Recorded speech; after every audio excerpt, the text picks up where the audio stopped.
ভারতীয় মজদুর সংঘের অটোরিকশা মজদুর সংঘের উদ্যোগে শান্তির বাজারে অনুষ্ঠিত করা হয় বৃক্ষরোপণ কর্মসূচি।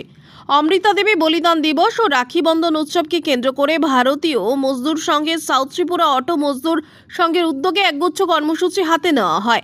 এই কর্মসূচির মধ্যে শান্তির বাজারে অবস্থিত Bokafa auto stand, Kanchannagar auto stand, বিলোনিয়ার অটো স্ট্যান্ড ও বাইখোরা অটো স্ট্যান্ডে বৃক্ষরোপণ কর্মসূচি অনুষ্ঠিত করা হয়।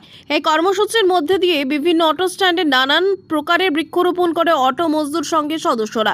বৃক্ষরোপণ কর্মসূচি শেষে শান্তির বাজারের ব্যবসায়ীদের মধ্যে রাখি পরিয়ে রাখি বন্ধন উৎসব উদযাপন করলো অটো মজদুর সংঘের সদস্যরা।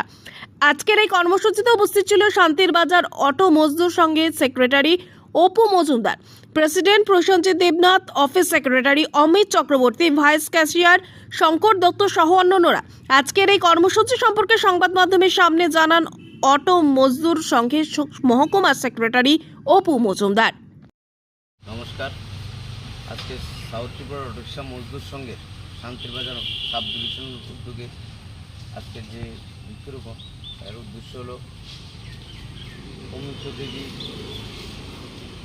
বলিদান দিবস উপলক্ষে এবং রাখি বন্ধন উদযাপন উপলক্ষে আজকে আমরা শান্তির বাজার অটোরিকশা মজদুর সংঘের সাব ডিভিশনের পক্ষ থেকে আমরা বৃক্ষরোপণ উদযাপন করি এবং আমরা আমাদের আরেকটা কর্মসূচি আছে। আমরা 10টা সাড়ে 10টার দিকে আমরা রাখি বন্ধন উদযাপন করব। শান্তির বাজার কিছু ব্যবসায়ীদের আমরা রাখি উদযাপন করব।